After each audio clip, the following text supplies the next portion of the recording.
graphic nature of this program, listener discretion is advised. DJ, drop a beat. My brain, yes, that's my name. When you hear the name, man, I guarantee you, man. I'm coming after you, Bruce Wayne. I'm stronger than smart and clinically insane. My brain, that's my name. Bruce Wayne in the Batman and totally the same. I broke his back, Mortal Kombat smack, and I cracked my 28 proof champagne. My brain, yes, it's a shame. I declare martial law and you all the blame. I laugh when you ask why I wear the mask. I'll explain. It's because I'm vain. Yes, that's my name. You say it to him, what's the name becomes a name. Of course, something my plan lacks gain. You say it to my face, I'll crash your blade. When I say no, you say survivors. No, no. When I say no, you say survivors. You suck, man. Who said that? Wait. Stop the music. Kill them all. Oh my! Hello, my fellow Earthlings. This is Hikaru Sulu. You may remember me as the helmsman for the Starship Enterprise. You know, I don't usually listen to podcasts, but when I do, it's two strangers, one podcast. Chris and Paul make me feel like I have a tribble in my pants. Set phasers to sexy. Suck it, Shatner. Well, hello and welcome to Two Strangers, One Podcast. I'm Chris. I'm Paul. And Paul, there's this amazing phenomenon out in the sky. There's this big, bright, shiny thing that I've never seen before while we record. Well, actually, I'm in my basement, so I can't see it, but go ahead. Oh my God. We're actually recording during the day, people. It's actually 12 noon instead of 12 midnight.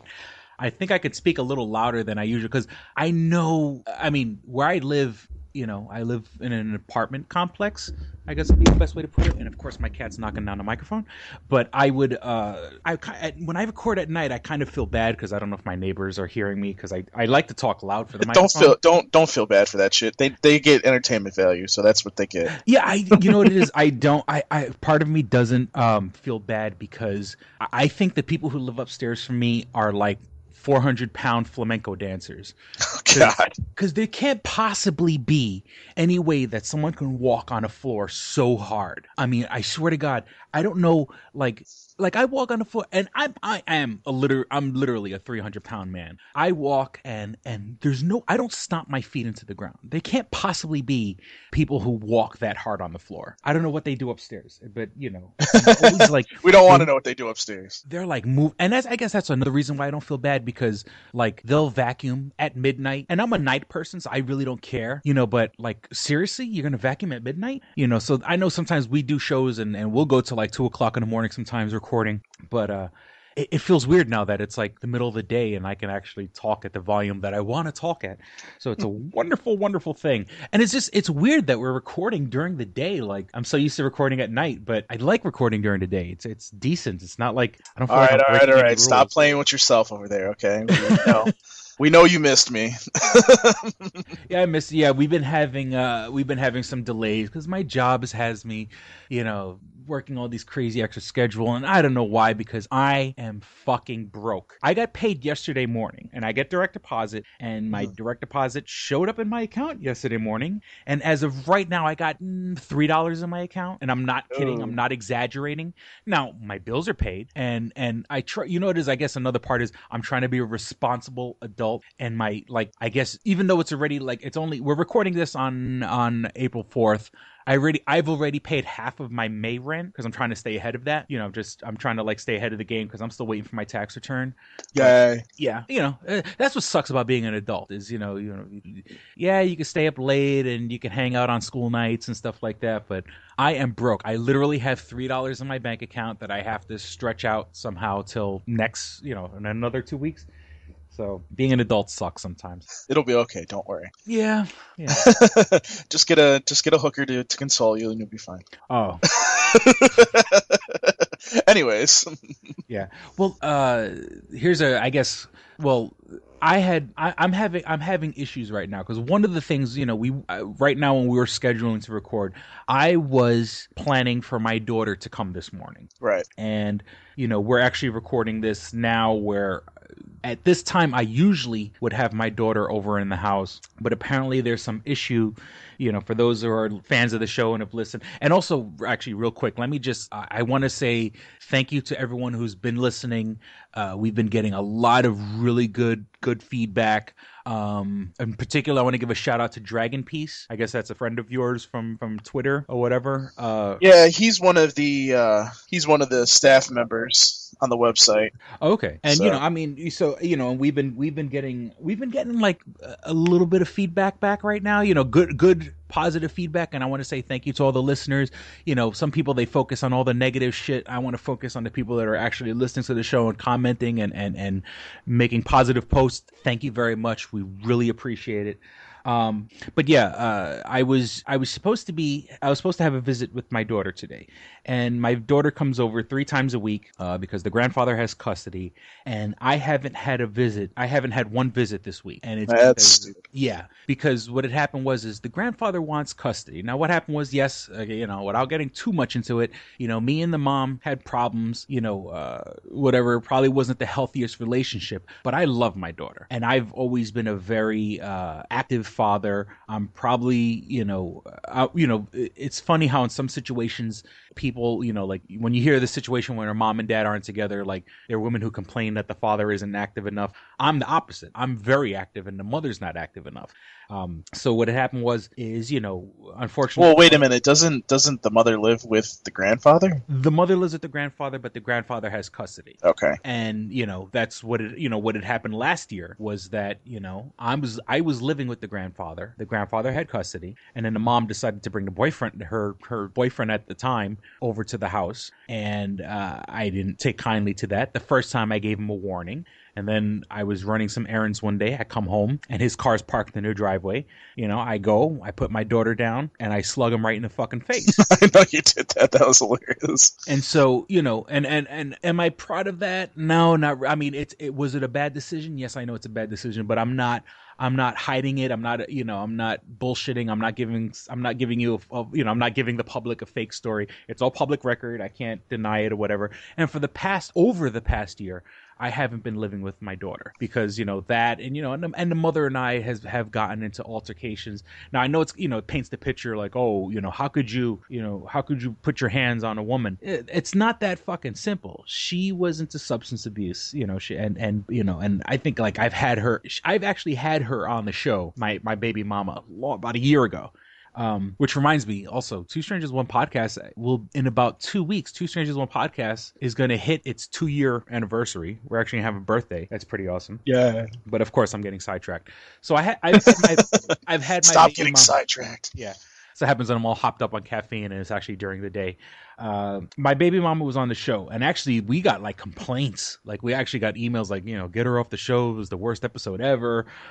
She's at the time, she was, dizzy on drugs. She's a substance abuser. Mm-hmm. So at the time, her and I have gotten into physical altercations. Now that being said, people would say, oh, people would call me a wife beater. No, I didn't start the fights. I may have ended them. Right. But you know what I'm saying? Like, it wasn't like, when you hear physical altercation between man and woman, all of a sudden, automatically, the way society is, they paint the picture, boom, you're a wife beater. No, I wasn't the one starting these fights. I was the one that fucking ended them, and it's, and me as a man, I'm not going to go up against a guy that's taller than me, who, weighs 150 pounds more than me. Why would you start a fight why would you start a physical altercation with someone that can kick your ass? Right. You know what I'm saying? And in no way, shape, or form, please don't let people think I'm saying it's okay to hit women. That's not the case.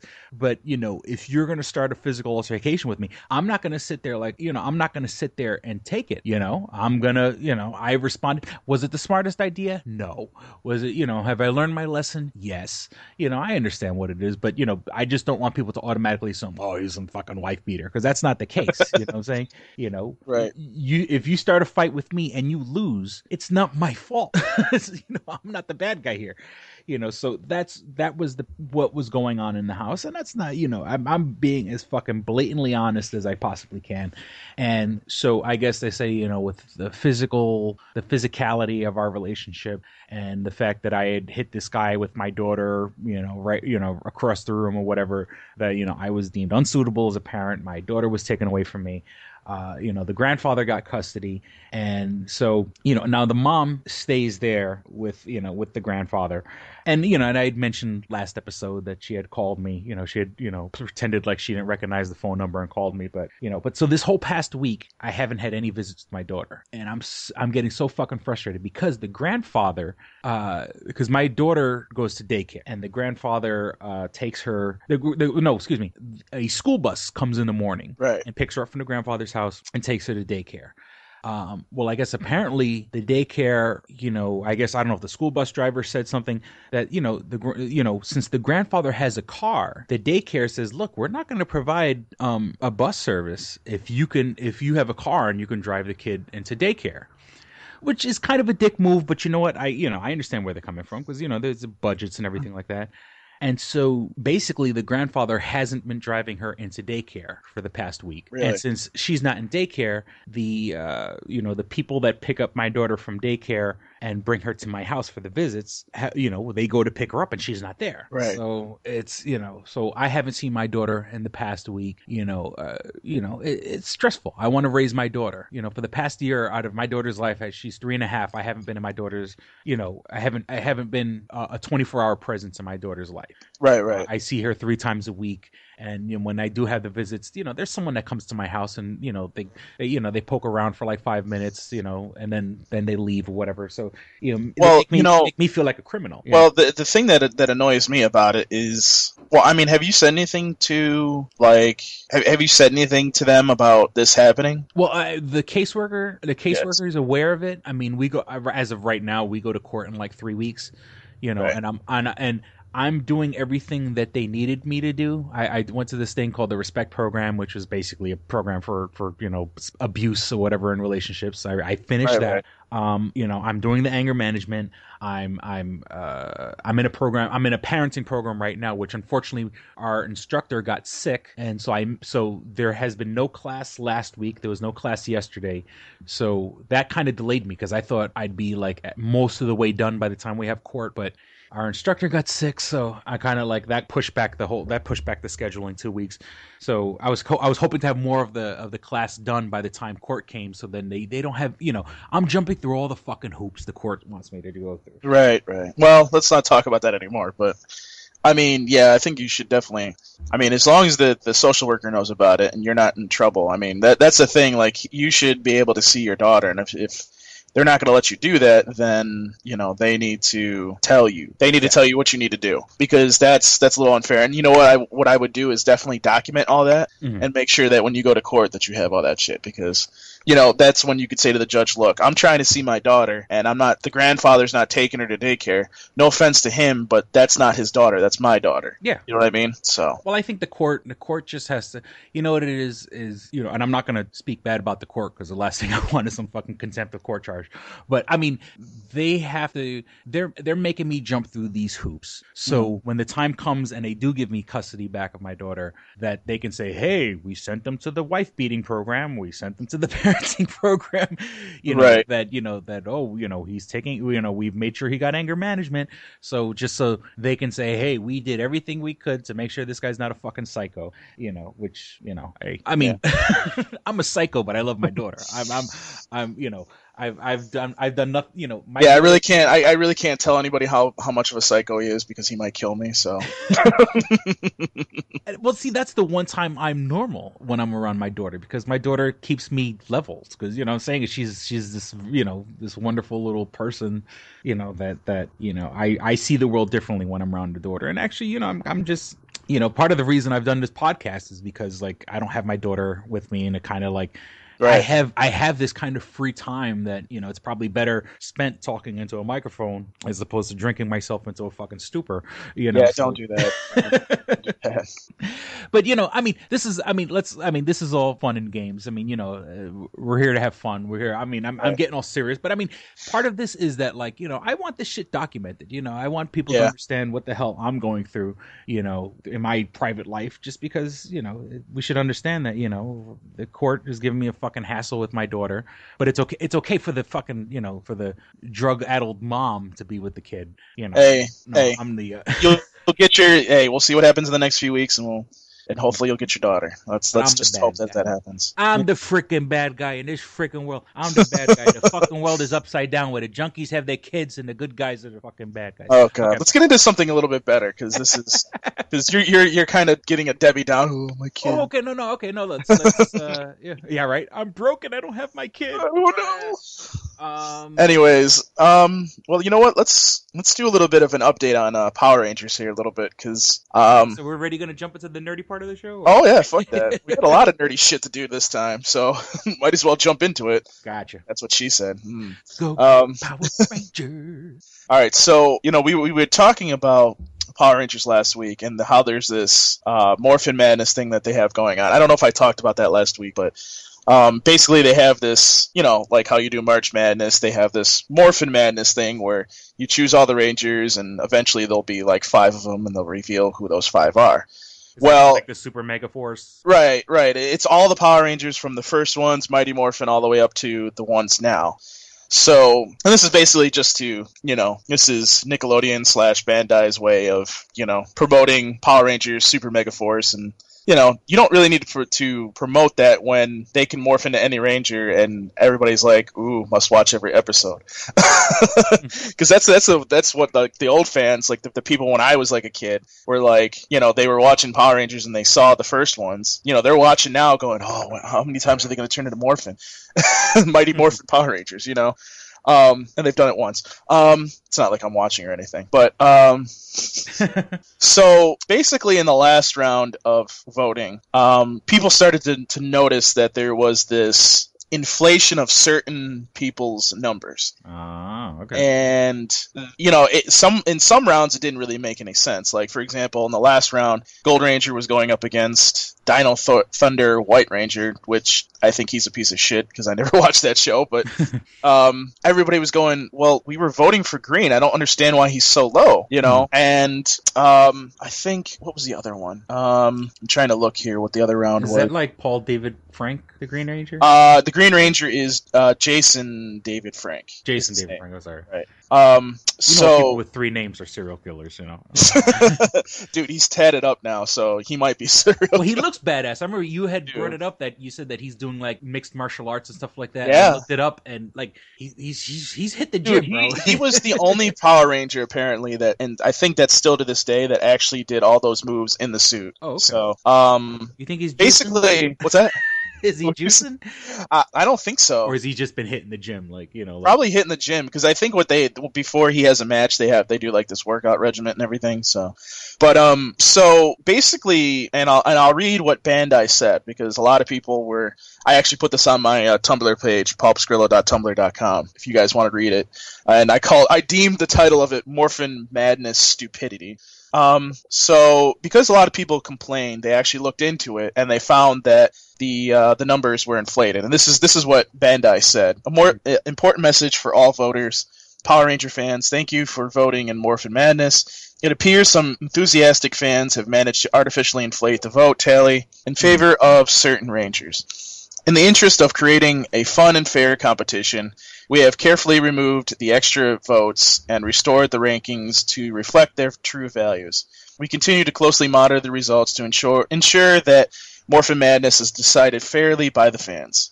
And, you know, I went on to write, you know, I'm not saying that the fans didn't inflate the numbers because, well, fans do that, obviously. They can figure out some code, go in, fucking put 500 votes in on somebody, you know. Yeah, you make a macro, like a thing on your computer where it automatically just starts voting and reloading the page and voting and reloading the page. Right. But, it just seems to me that in fairness, they should have gone back and said, okay, well, you know what? We're going to restart this whole madness thing again. And basically, we're going to allow you to do one vote each. Mhm. And the reason I say that is and I think this is what really pissed me off the most, was my favorite Ranger, besides the Gold Ranger, is the Zeo Gold Ranger. And he was at like 69%, and he was going up against the White Ranger, which is another Tommy Ranger, because, the Green Ranger became the White Ranger. I don't even want to go into that, but it was really weird because he was way up there. So I'm like, okay, like, this makes sense because Gold Ranger was very popular. All of a sudden, the White Ranger wins that round because they took the numbers down. And I'm like, but that doesn't make any sense. Like, he was one of the most popular Rangers, and you're telling me that he lost to the White Ranger. I can't believe that one. You know what I mean? So, I mean, because nowadays, like I said, there are people who could figure out programs, but it's called Right. macros where it automatically does it. That's why, like, when you go to certain sites, it's like, please type your name and verify that you're a human being, Well, they should have like made people register, and then they could actually vote. You know what I mean? Because I think that would have. Who would have thought like the Mighty Morphin Power Rangers? Who would have thought you would need internet security? Like, who would think that you would need internet security for goddamn voting on a anti-fraud madness measures? Yeah, exactly. Freaking Mighty Morphin Power Rangers. Like the thing, like you're not supposed to. Like for example, I just voted. You're not allowed to vote for about 15 hours, and so you can't vote again for 15 hours. I actually think they increased that because I think it was like every 3 or 4 hours before. But it just amazes me because some of these Power Rangers that were inflated, or in people's other opinion that they seemed inflated. I don't think, like, for example, the Gold Ranger was a perfect example because dude, no, dude, that was one of the most popular Rangers out there. I don't understand. Also remember that not remember that there are the only word I can think of off the top of my head is called like farms where there's people, and it's usually in Asia, where, for American dollars, you can hire people to vote, and then those people have freaking 100 accounts. Well, see, that's the thing, like, go and they vote under one account and they vote on the other. So yeah, it's like 15 hours, but if you have 100 accounts or whatever, by the time you got to those 100 accounts, I'm just saying, and that's just one person, that by the time they got to the 100th account, they can restart at the first one because 15 hours has passed, and people that are literally working for like pennies on the dollar, who would be voting for the other Ranger? Like, is it, do you think it's the the thing is like pretty much all except 2 of Jason David Frank's Power Rangers are in the final round basically. So the Black Dino Ranger, and it's funny because that one will be interesting. The White Ranger and the Green Ranger are going up against each other. So he's going against himself. Right. So I mean, it's kind of weird because like all 3 of those Rangers are up there, but yet all of a sudden now like I was saying, like he was I don't know. I thought that the Gold Ranger should have won that one round, and I don't understand what was going on there, but it just. It was just crazy. You think it's one of the actors? One of the actors like, please, I haven't had a job, and like, I wanted to be an extra on Law and Order, and they're not even calling me back. Like some actor's agent is like hiring out all these voting farms out in Asia. It's like the same people, like when you want like a lot of Twitter followers or Facebook likes. They have these companies that like, for $50 we can get you 10,000 likes. So, so like some manager out there is like, we're going to get you the job, bub. They're hiring out these voting farms or whatever to vote for some unknown Ranger, someone who hasn't had to work. Because honestly, I can't think. Okay, I know like the Pink Ranger went on to do a show called Flashpoint. Yes. Amy Jo Johnson? She also did it's not One Tree Hill. I'm trying to think of what that series was.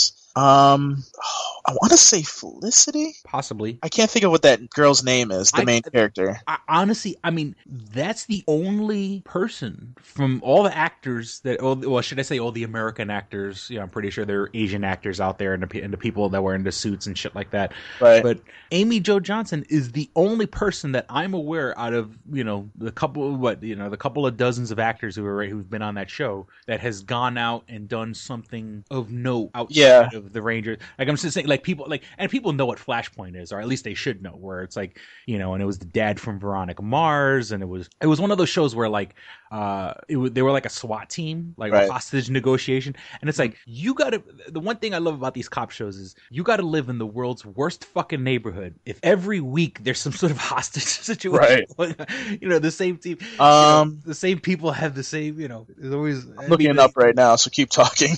No, I'm just saying, is Amy? Yeah, she was in Felicity. Yep, she was a recurring role. She was a recurring role in Felicity because she was I don't remember what her name was. Julie Emmerich in that in there, and it looks like she was in 50 episodes. Damn. Well, I don't know if I'll ever watch Felicity. No, I don't watch it either. But like, it's just interesting because I remember that I remember Felicity, that. Was that the one that was done by J.J. Abrams might have been. I know he did one of those like WBCW teeny bopper, like it's weird that like that was like one of his first shows that he was. I mean, I know he has like a history before that, but like that was like the first show that he was in charge of. Now he's like directing Star Trek and Star Wars movies, but like his first major gig was one of those. It probably was Felicity. I'm looking at. She has actually like a lot of. If you look on IMDb, she actually has a lot of things that she's done. She was obviously in the 2 Mighty Morphin Power Rangers movies, which is interesting. Secret of the Ooze. She was in Felicity, which is another one that's widely known. It looks like she was in an episode of ER. It looks like. So I guess J.J. Abrams, because since J.J. Abrams is such like a nerds director, a nerds show, he's like, I'm gonna give the Pink Ranger a job. Right. Well, dude, it gets people in the door. They want to fucking see that shit. It looks. That's what I'm saying. I honestly can't. I mean, I'm only familiar with like the first season. The Mighty Morphin Power Rangers. Right. But I well, she was any other actor that is like crossed over from Mighty Morphin Power Rangers into other things other than Amy Jo Johnson. And she was hot. I mean, she was sexy. I think she's still sexy. Okay. She was in the series Wildfire. Have no fucking idea what that is. Yeah. She was only in like 7 episodes. It looks like she was in. What is this? Is this? I don't know this series. What about Brian? Yeah, these are probably all like failed pilot. Probably they were. It looks like she was only in there for like 3 episodes. Let's see what else was there. Compelling podcast. Some show called. I know we're doing this on the fly. The Division, which I have no idea what that is, but it sounds so familiar. That sounds familiar. I think. Yeah. Sci-fi. I think. Actually. It looks like she was in 22 episodes in that. So it looks like she's been in a lot of stuff. It's just, some of this stuff you don't widely know, Well, Flashpoint is one of those shows that like, it's because I was familiar. I think it was on CBS, but then like I think it crossed over to like the Ion channel. And the Ion channel, forget about it. It's friggin' the NCIS channel. All those freaking police procedural shows. I mean, even a show about hostages and hostage negotiation. I mean, to me, that stuff gets boring after a while. It's the same fucking episode, And they make you go the whole episode making you think it's one person, then it's always like someone else at the last minute where it's like, no, it's not the person with the motive and the possibility, what's the word I'm looking for? It's not the person with the motive and they're not accounted for the whole night and they happen to own rope and and a shovel. Yeah. And then no, it's his mother or something. It's always some stupid fucking explanation later on about oh no, it was his ex-girlfriend who was jealous, so she killed the other ex-girlfriend just because she wanted the affection of the boyfriend. When it was like they spend the whole episode making you think it's the boyfriend. And the boyfriend. It's just he has violent history. Yeah, I mean, it's just. We'll bring this back, but it's just interesting to see how she's gone on to do a lot of stuff. Jason David Frank hasn't really done as much. I mean, obviously he's involved with Power Rangers. But at least he came back. I mean, not that he came back. They pretty sure they. I think he has a choice in it.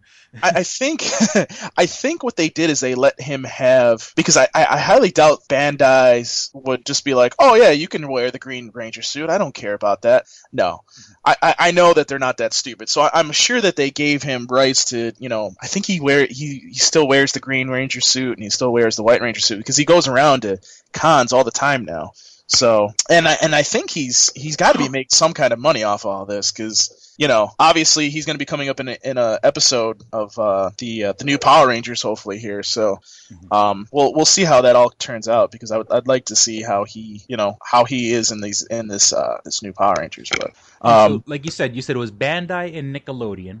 I think it's Bandai. I don't think it's Nickelodeon, but Nickelodeon obviously has the broadcasting rights. So, and keeping in the world of Nickelodeon, let's speak of another Nickelodeon property that, I mean, you mentioned yes. it last time, because I guess you have a working relationship with Nickelodeon, and I feel bad for Nickelodeon, but yes, continue. No. Well, I mean, an upcoming property that I guess we're going to talk about now. Teenage Mutant Ninja Turtles. Ninja Turtles. Who would have thought? I mean, we're talking about Mighty Morphin Power Rangers, Teenage Mutant Ninja Turtles. All right. Let me get into this. Because I've been fucking fuming since I saw the trailer. So right after we put out the podcast, the fucking trailer for Teenage Mutant Ninja Turtles came out. Well, we talked about it briefly. We talked about it real briefly last. Well, we talked about the fact that it was. I don't think it came out when we did the podcast. I think we were talking about the fact that it was coming out, so it should be interesting to see it. I'm not sure. I'd have to listen back, but what it really. We've had a week for it to settle in. I've had a week to settle in, and it's bad because then people Photoshop and they show me a picture and it pisses me off even more. I think you were the one that put that picture up, weren't you? Yeah, it was someone. A fan had taken the picture of the current incarnation of the Ninja Turtles, where the Michael Bay produced, not directed, the Michael Bay version, and they had smoothed out the face and around the nose and stuff like that, where they made it look very, very close and very, very similar to the 80s, 90s cartoon that most of us. Well, it's not. I wouldn't say the cartoon. I would say it made it look more like the ones that we saw in the first 3 live action films. Now, for context, the first 3 live-action films, those suits were made by Jim Henson. A lot of people don't know that, but they were made by Jim Henson. And from my understanding, these guys that were actually in the suits were, it wasn't an easy process. So now we have a CGI version of the Ninja Turtles. And for me, first of all, I have to agree with those people that photoshopped the first time and said that they look like Shrek, because they do look like Shrek. I'm sorry, but it's just ridiculous. Look, I'm a Teenage Mutant Ninja Turtle fan. Okay, There's 3 things that I'm huge fans of: Toonami, Star Trek, and Teenage Mutant Ninja Turtles. So if you fuck with one of those 3, I will fucking beat the shit out of you. My first problem with it was, yes, they look like Shrek. And I know that we're trying to look for a more humanistic look to them. Yeah. And I don't mind the bulked up turtle, so to speak, but I think their face should be a little bit closer to what the Teenage Mutant Ninja Turtles of the 90s was. And what I mean by the 90s was the live action films. I think they were in the 90s, weren't they? Well, no, that's what I'm see, because I'm such an old guy. Yeah, so am I. I mean, what I'm just saying is, I remember, this is back, I'm going to say 89 was around the time the cartoon came out. And the only reason I know that is because it was around the time Batman came out. And I remember, this was, for whatever reason, in New York City, there was a booming bootleg shirt market. Right. You could go to the store and buy, if you went to the store and you bought a Batman t-shirt, you're going to pay, $15, $20. But if you went to Chinatown, you can buy the shirt for $5. Right. Know? And I remember having bootleg Teenage Mutant Ninja Turtle t-shirts because it was cheaper, and my mom, we would go to Chinatown and I would see the shirts, and and they're hanging off a hanger off an awning at a shop. It's not even it wasn't even inside the store. And so I would say it had to be about 89, 90, right, when I remember, and I had one, and it was Michelangelo on a skateboard saying "Cowabunga," and it was so obviously a bootleg shirt. So I would have to say it was about 89. So I would say it was 80s. Late 80s, early 90s for the Teenage Mutant Ninja Turtles. I mean, that's if my recollection. Of course, I could just jump online and find out. Right. Well, I mean, and the second thing that pissed me off about this, okay, and it's funny because I wasn't too happy with the choice of Megan Fox's April O'Neil. Mm-hmm. The funny thing about this was, and this isn't one of the things that pissed me off, and I'll tell you that in a minute, but it's kind of funny because I looked at her in the trailer, and at least in this trailer, it didn't really seem like it took away from the film. And also, like, I wasn't really concentrating on the fact that, you know, she is hot, obviously, but I wasn't trying to concentrate on that because I was trying to see how she was in the film. And, you know, it didn't seem to take away from it, which was a good thing. And I don't, you know, I'll admit when I'm wrong, so I don't think that she will be a big factor. There again, I didn't hear her really open her mouth, so we'll see. Yeah. But the thing that really pissed me off about the trailer, and it was that it looks like a Michael Bay film, and not so much that it looks like a Michael Bay film, but it closely resembles like a Transformer trailer. Oh yeah. And I'm just sitting there going, explosions. yeah, and I'm just sitting there going, okay, are you directing or are you producing? Because I don't know why that really pisses me off, but are you? It's just like, are you producing or not? I mean, are you producing it or are you directing it? What's going on here? You know, I think that part needs to kind of be explained because it's one of those things that just annoys me so much to the fact where I just want to be like, really? Really? Just do it. You know what I mean? Just give me something. Give me something different than a goddamn Transformers trailer. You know what I mean? I mean, okay. Well, just let me just throw this in here. All right. So just real quick, the director of well, first, you know, understand that Michael Bay. I mean, Michael Bay's name is tied to this movie. It's been tied to this movie for the past, 2-3 years or so. You know, the guy that directed, his name is Jonathan Liebsman, and you know, right now we may not know his name. Probably after the movie, we will know his name. But before or after I murder him. Yeah. Well, he's also he's directed Wrath of the Titans, not Clash of the Titans, Wrath of the Titans, Battle Los Angeles, you know, and let me see, I guess it was a prequel to Texas Chainsaw Massacre, the beginning, you know. I've never saw Texas Chainsaw Massacre. I've seen Battle LA and Wrath of the Titans. I didn't see it, but at least, you know, if you look at least like Battle LA, Battle Los Angeles, it almost looks like he was trying to do a Michael Bay film. I mean, you know, I'm just saying is that, first, like I said, you got the big daddy, Michael Bay, who's the driving force behind it. Then you got a guy, the director, who, in my opinion, is a Michael Bay clone. So the look of the movie does not surprise me at all. You know what I'm saying? Like, I'm kind of, you know, I would expect no different or no less. You know, I think it looks beautiful. I've been on the internet and I know, I mean, not the turtles. I think the turtles, I'm not a big fan of the way their faces are shaped especially after seeing that fan photo. Oh yeah, like that just blew it out of the water. I was just like, no, I want that one. Yeah. You know what I mean? So, but I don't know. Okay, now, let me just say this. I don't like the way they look. As in, I don't like the way their faces are shaped or whatever. And I'm gonna get controversial in a second.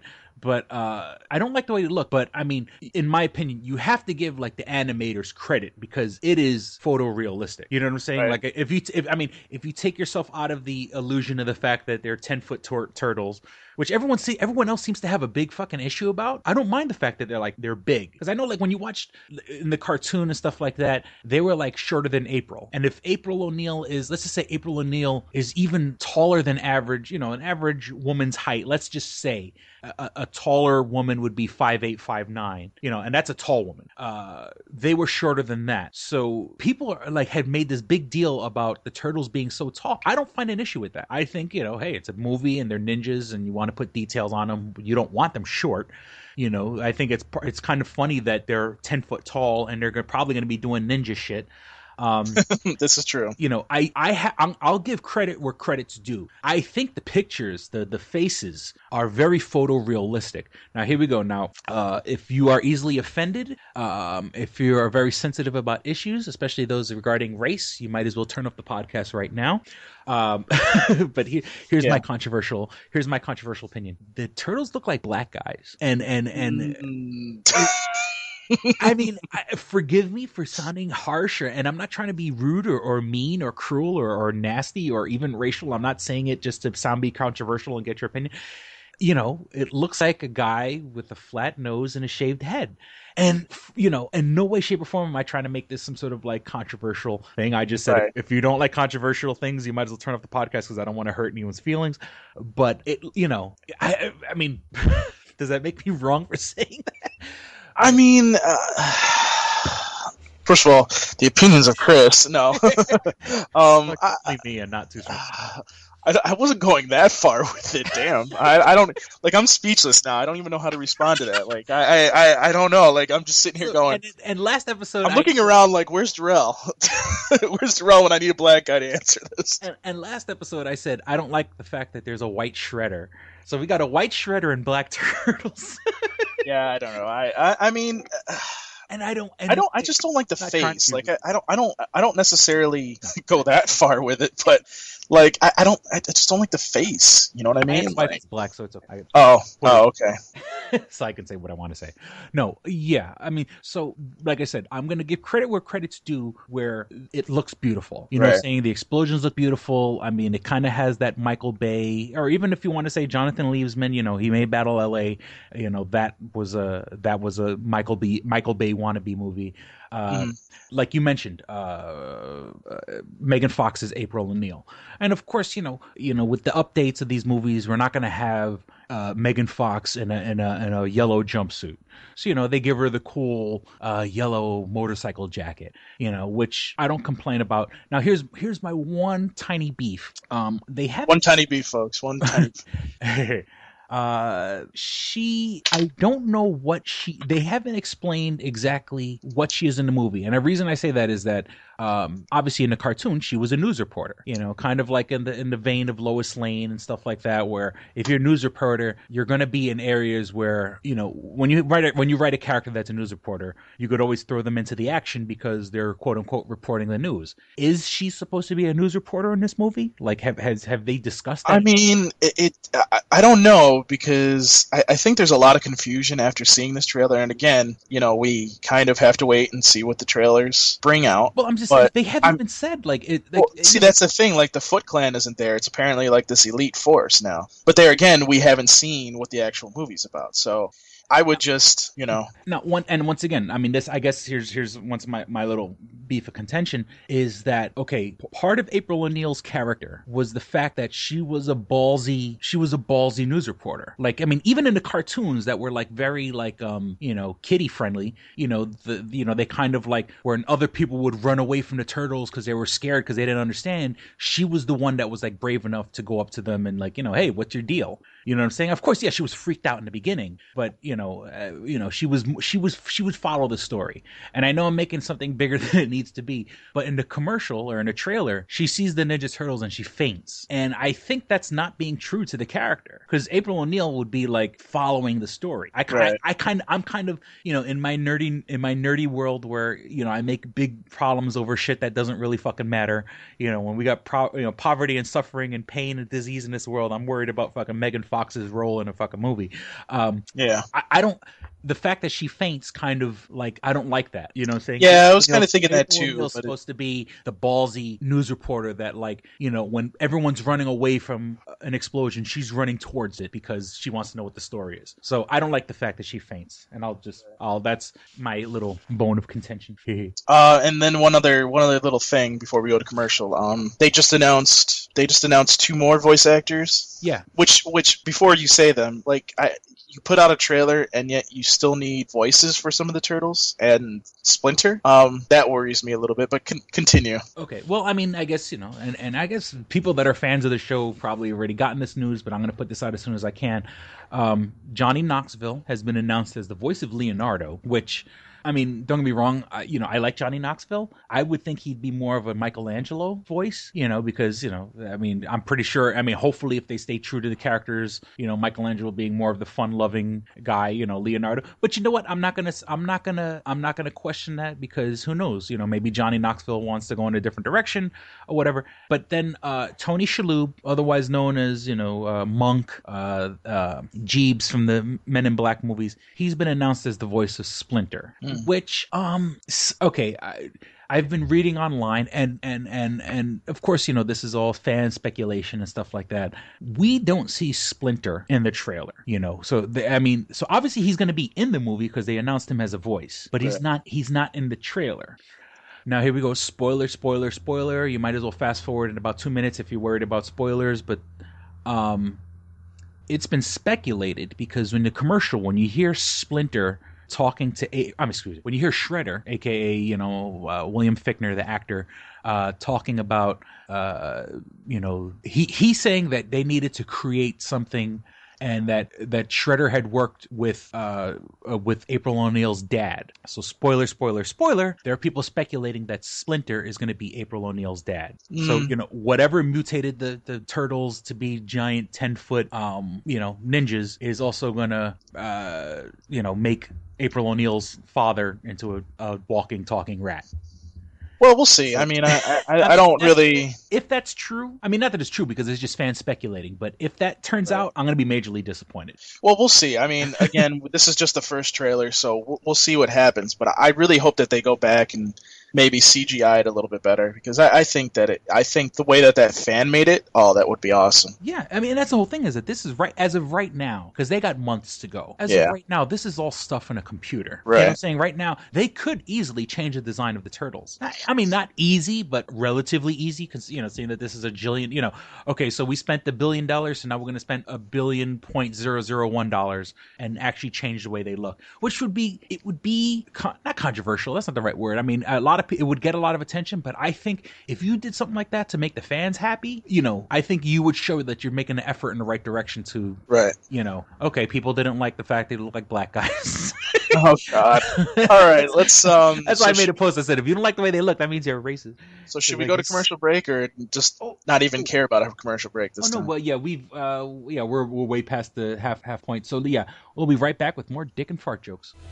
This episode of Two Strangers, One Podcast is brought to you by Comics Etc., 1115 East Main and North Goodman at the Hungerford Building, door number 8. Find out more information at comicsetc.biz or like them on Facebook at facebook.com/comicsetc1. Click and Hit, enhancing the experience for all recreational smokers. Click and Hit is a one-handed portable vaporizer. This smoking pipe has a compact 4-stage design, complete with a built-in, windproof, butane refillable torch lighter. The large burn chamber holds your stash of legal herb or pipe tobacco. Click the button to ignite and inhale as usual. When you are done, put it back in your pocket for later. Smoke anytime with the touch of a button. No more carrying around grinders and tins. You can leave the pipe, rolling papers, and even your lighter at home. The Click and Hit cordless vaporizer is no bigger than a normal cigar, making it the world's smallest and most discreet vaporizer. It's perfect for use in small places or shared rooms. It's efficient, getting 5 to 8 draws from your packed chamber. It's affordable at just $19.95 each. Buy 3 and the shipping is free. Buy 4 and you get the 5th one free. Visit www.click-hit.com. That's clickandhit.com. And now, for listeners of Two Strangers, One Podcast, you can use promo code STRANGERS and receive 10% off your purchase at clickandhit.com. That's promo code STRANGERS for 10% off your purchase. And we're back. All right, so let's talk about a couple more things, and then we'll get the hell out of here. Because one of the things I like to enjoy my day since we're out in the daytime. Yeah, right. The sun is out. I want to frolic. I want to play in the rain. I want to fap a little bit. Whatever. I am so. There is a teeny, well, at least for upstate New York, there is a teeny tiny bit of snow still on the ground, and I just want to go out there and stomp on it. I'm gonna be so happy when that snow melts. You piece of shit. Let me put my foot in you. I want to watch you melt, you fucking piece of shit snow. You've poisoned the last 6 months of my life. I want to fucking. Wow, you're losing your mind, my friend. I'm angry at snow. I could see that. This last bit of rain will wash it away. By the way, since this is probably going to come out before the Tsunami Faithful podcast, sorry about the April Fools, maybe? Well, that's right. Tsunami Faithful had an April Fool's joke that kind of went awry or kind of blew up your website. Okay, so this is what happened. Basically, at midnight, what was it? Monday night, midnight. Basically, I really hadn't said anything about April Fools at all because, we really had a different idea of what we were going to do. And then all of a sudden I saw Jose post something and I went, okay, I guess I don't need to post anything. And he did something about Dragon Ball Z. Well, if you look at the post, it's blatantly obvious that Dragon Ball Z is not going to be coming to the block. And obviously, if you look at the calendar, it's April 1st. So Yeah, you can't trust the internet on April 1st. right. Yeah, you cannot. I retweeted a lot of these comments on Toonami News, but you cannot trust any post that is put on April 1st. So we were actually good. And by the way, I don't know if I would have done Dragon Ball Z. I was thinking of doing Attack on Titan, which would have been 10 times worse. But I'm glad we didn't, because that site probably would have died. So basically, nothing. We pretty much were going to make the announcement at midnight on April 1st, April 2nd, basically saying this is an April Fool's joke. Well, all of a sudden, it started to pick up steam between 6 and 10, and then around 10 o'clock, Jason DeMarco decides to tweet us and say, maybe you guys want to tell people that this is an April Fool's? Thanks. Because they keep going at him. So Yeah, Jose Marco, basically the guy that runs Toonami. yeah. They kept tweeting him like an idiot. Like, these people are idiots tweeting him like, oh, well, so are you really bringing back Dragon Ball Z? And I'm just sitting there going, really, guys? Really? Like, you're really getting this pissed off about something when you know damn well it should be. Do you know how to read? There were a lot of people that actually got it. Put up. Do these people know how to fucking read? Because we put up finally that it was an April Fool's, and then HostGator, which me and HostGator need to have a conversation soon because I don't understand what's going on. But if a post on my site is really fucking popular and people flood my site, it goes down. It goes down, like, and it doesn't. It's not like if like 50 people are looking at it, it goes down. It's like thousands of people looking at it at the same time, and it goes down, which is fine. I'm happy that it would go down, but it's just like, yeah, about that. So, for those of you that were a little pissed off by it, I guess I apologize, but maybe you should read. Yeah, I'm sorry. I don't want to be fucking rude about it, and I'll probably talk about this more on the Toonami Faithful podcast. But do you know what reading is? Yeah. I mean, that kind of like it went from me being kind of concerned about the post to me being like, how many people under 18 do we have actually coming to this website? Because I almost feel like these people are underage to the point of where they can't even read. So, I don't know. Internet. The internet. I just thought I would rant on that a little bit briefly before we... It's known for its, people being irrational. Let me see. Yes. As of last night, and so it's.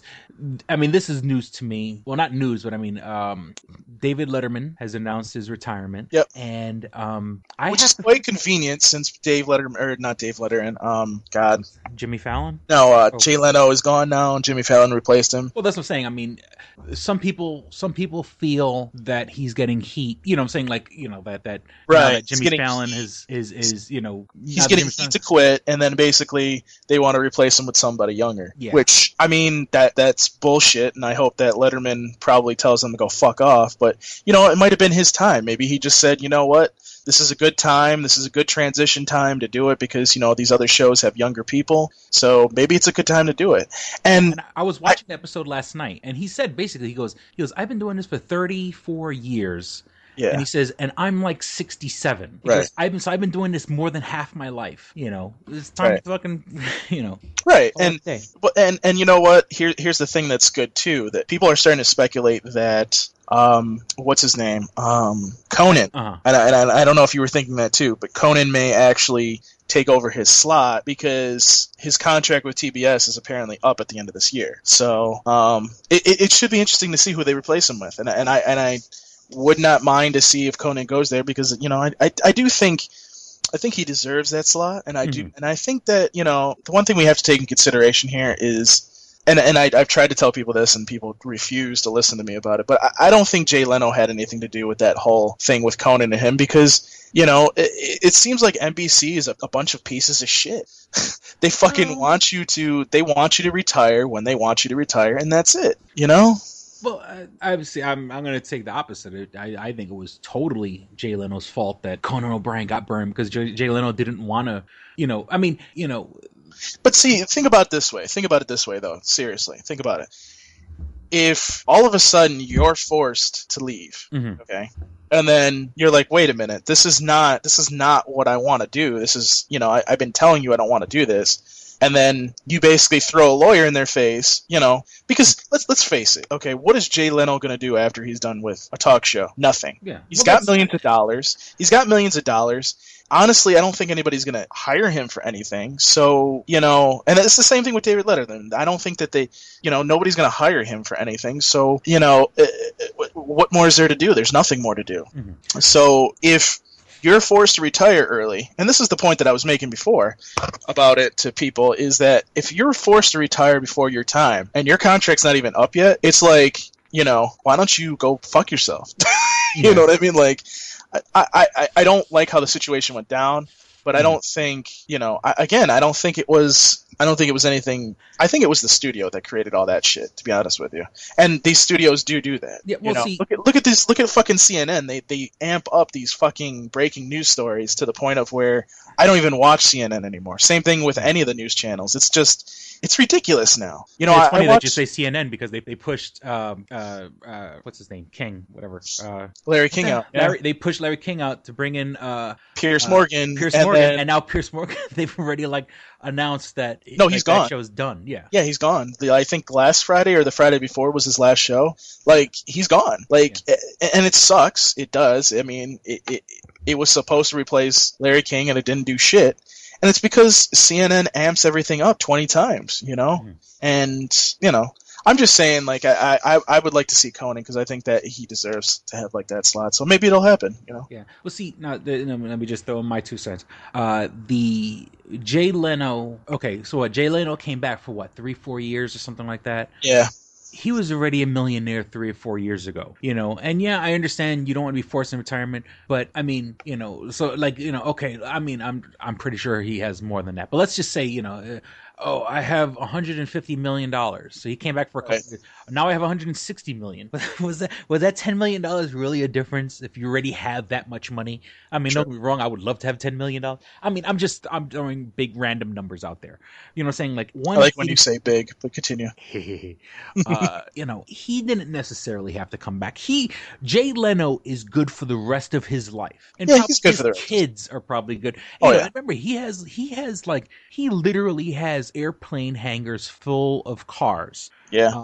Now, it's true. Now that being said, and maybe because I'm a little older, Jay Leno fucked David Letterman out of that spot on NBC after Johnny Carson left. It was all the signs were pointing at David Letterman was going to get that spot. Jay Leno fucked David Letterman back in the day, and that's why David Letterman went over to CBS because he was like, well, NBC fucked me, so I'm going to fuck them.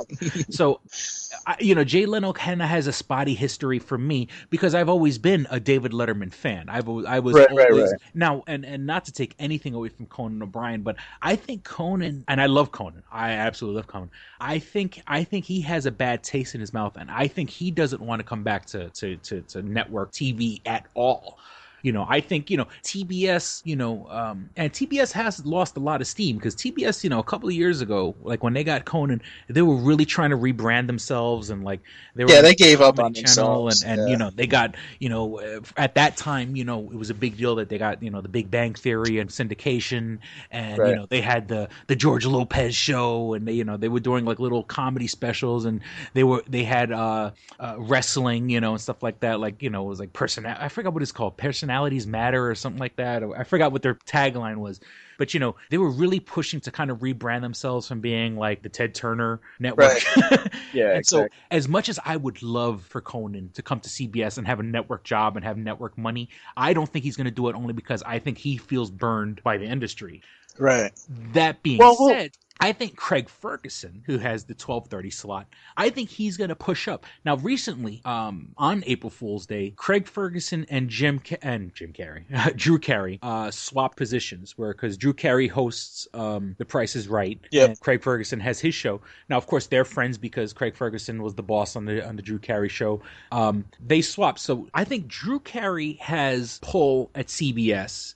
Craig Ferguson he's already established. He's already there. I think that when Letterman leaves, I think Craig Ferguson's going to get the spot, which also makes me excited because I love Craig Ferguson. If I had to choose, I would probably pick Conan over Craig Ferguson. Well, but I want Craig Ferguson to get the job. We'll see. We'll see. I think he deserves it. I think he's fucking hilarious. Let me tell you, as a child of the internet or whatever, I'll come home and I don't generally watch television. Like, I'll turn the TV on, but it's more like background noise. I will turn on my TV for Craig Ferguson. I will actually, that's one of the few shows where, and it's just a talk show. It's not like, he's not like he's doing anything innovative, and it's not like big bouncy titty women jumping up on stage or anything like that. I honestly think he's genuinely funny. He's charming. I'm not gay, but if I was, I'd probably be attracted to him. You're not gay? No, well, not yet. I think he's funny, and I think if he's been given a chance. Now let's give him a bigger audience, and also to fuck Jimmy Fallon. I hate, and we've said this in the past. I hate Jimmy Fallon, and I want as much competition against him. I want Jimmy Fallon to fucking fail horribly, but that's just me. All right, well, I think we've exhausted this topic. Okay. Trending right now, and we're recording this on the 4/4/14, and I swear to God, I would have went last if I wasn't broke, as I mentioned earlier in this episode. Had I had money, I swear to God, I would have went to the midnight showing last night of Captain America: The Winter Soldier. That was my plan. I was going to do it, and I was like, but I had to wake up early yesterday, but they don't have movie tickets for $3. But like trending right now on Twitter, well, I mean, right at the beginning of this episode, it was Captain America. Oh no, okay, and it's back again. Trending right now on Twitter is Captain America is trending and The Winter Soldier is trending. Two separate phrases, which I think is awesome. I want to see it. I got to see if I can sneak into a movie theater or something like that. I'm curious about what the after the post credit scenes are, as Marvel movies have been notoriously known for their after credit scenes. Mm-hmm. So that's okay. So I mean, one, I want to go see The Winter Soldier. It looks good. Apparently, if you're a fan of the show Agents of S.H.I.E.L.D., there's a tie-in with the Agents of S.H.I.E.L.D., which, will kind of give you a hint on what what I like the fact is that, Marvel is kind of, getting things in line where I guess if you watch The Winter Soldier, it'll kind of give you a little bit of insight of what's going on the Agents of S.H.I.E.L.D. And I guess this was, this hit the news last night that we were both talking about before the show. And it's weird to think 14 years into the future, but Marvel Studios or I forgot the guy's name. I should look it up right now. One of the big guys at Marvel Studios has basically announced that if they have it their way, and if the market stays the way it is, and things keep going as well as they have been going for the Marvel Studios, that they're prepared. They have a plan that will reach all the way to the year 2028. Like when it comes down to releasing movies based on the Marvel Universe characters, which, nowadays, because nowadays, right now people are talking about movies that are going to be released in 2016 and 2015. And why not? Why not have a plan till 2028?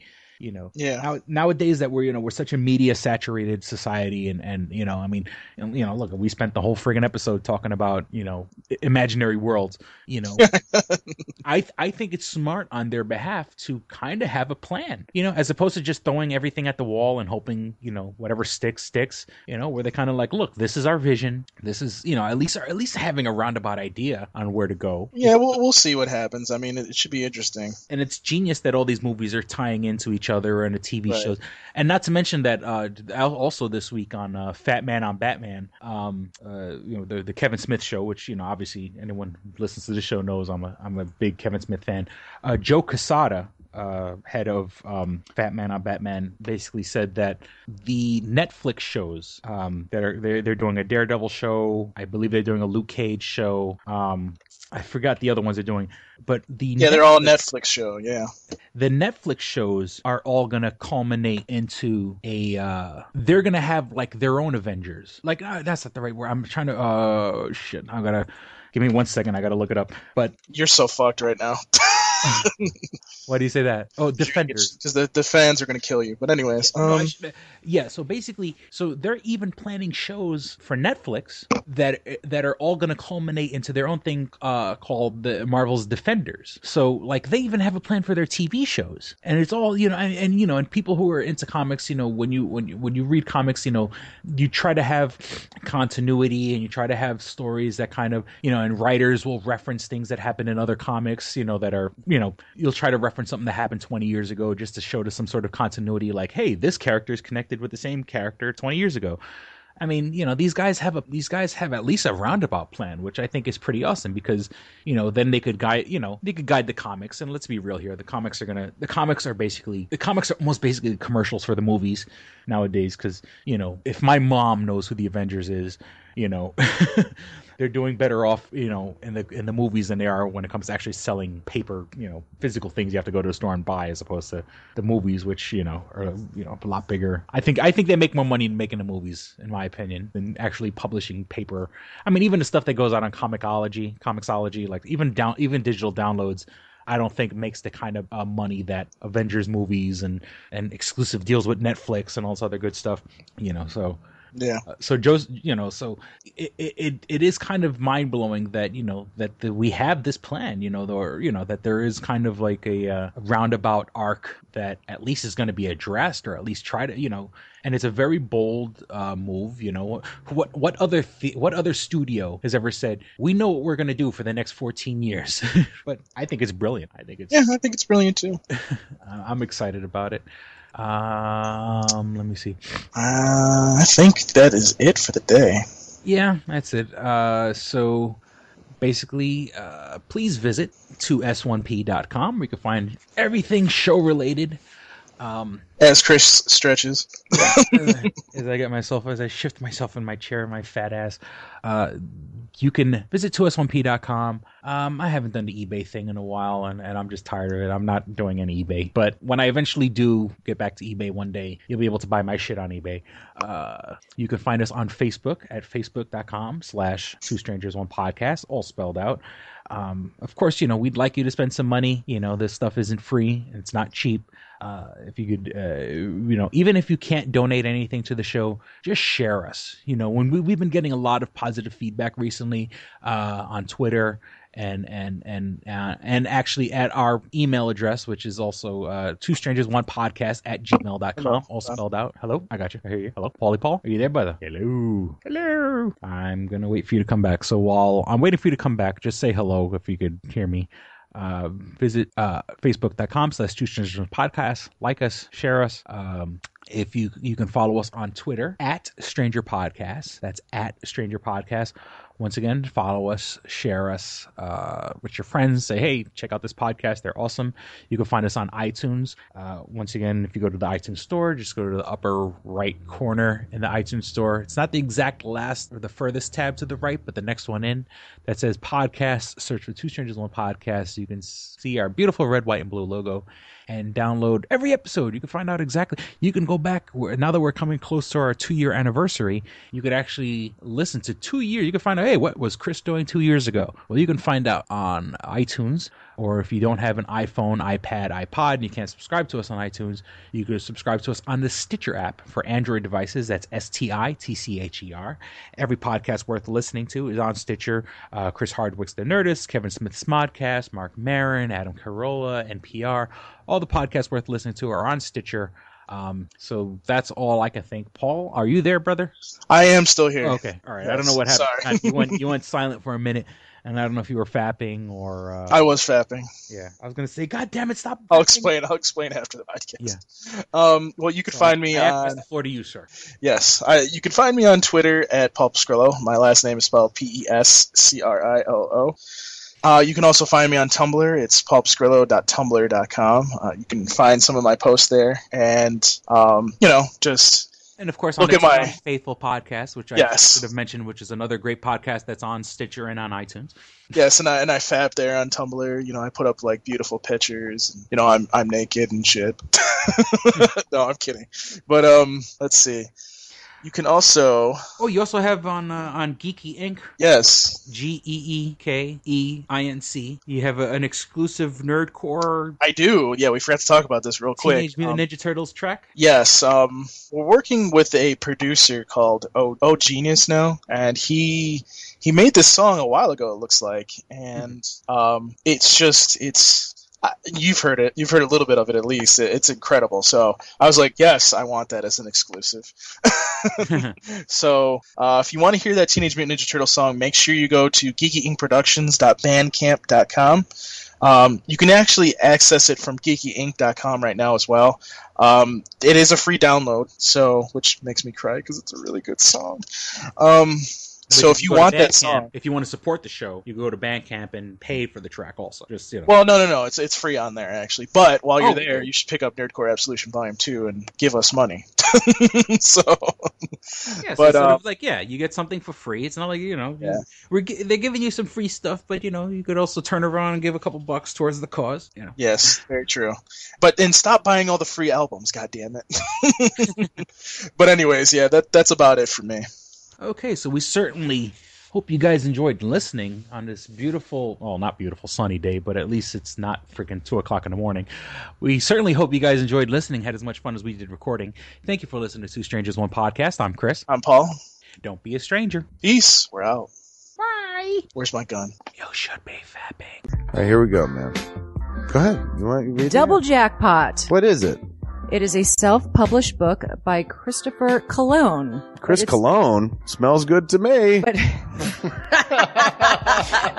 Look at her. That broke that fucking cold little exterior. He's like, hee. But it is spelled Colon. Him punny. But Double Jackpot is a book about a comic book artist, Eric, who is in a loveless relationship with a materialistic I feel you, Eric. Lynette. Fucking, are you sure I didn't write this? Sounds hauntingly familiar. He starts cheating on his girlfriend with a more creatively supportive woman, Nadia. Well, I gotta meet her. Where's the Nadia? There's your summer girlfriend. Summer Nadia is Nadia. Nadia? Yeah, I think Nadia spelled with an A. All right. Both Lynette and Nadia play the double jackpot, the largest payout in lotto history, much like the recent Powerball. Both girls play his birth date as the winning numbers. Eric is now stuck between two of the country's richest women. Who will he choose? It's not that simple. This is a clever fucking idea, man. Look at her, fucking. She's impressed. I am. She got some summer reading. Christopher Cologne smells real lovely with an original idea. This is. I've never heard this before. I haven't either. This is a self-published book, much in the indie spirit as Kev's Clerks. Oh, you don't even need to name check me. This is just a good idea. You could stand on your own, man. You don't even have to be like, hey, remember Clerks? This is nothing like that. This is way more original than Clerks. This is a good idea, man. Why didn't I think of this? I need something to read. This book is part of the Comic Books, Heavy Metal, Video Games Trilogy Book 2.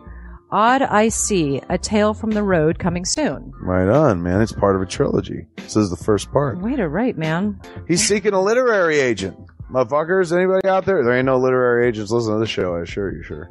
Sure. I assure you, sure. But somebody know a literary agent? Hook a motherfucker up! Chris Cologne come up with an original idea. I should tell Raskin. That's a good fucking idea, to be honest with you. That's a fucking rom-com right there. Megan, get Raskin on the phone. Isn't it possible to get Raskin on the phone? No? Yeah. I want to run it past him, man. I want to, and if it happens, I get a taste, Chris Cologne.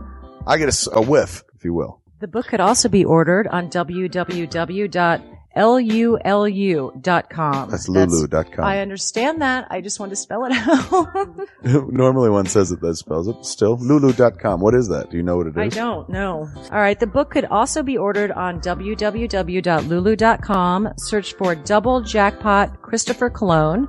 A paperback version of the book is $15 and a PDF file is only $5. $5 is insanely inexpensive. 15's not even that bad for a paperback version. No.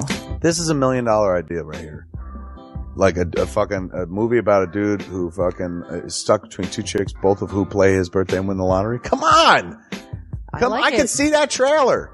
Chris Cologne is on to something. Nobody else can smell it but me. I'll read it. Thank you. I'm going to make that smelly joke. I know, you're trying to get me to laugh again.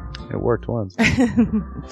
Double Jackpot is a self-published book by Chris Cologne, man. It's the first book in his comic books, heavy metal, video games trilogy.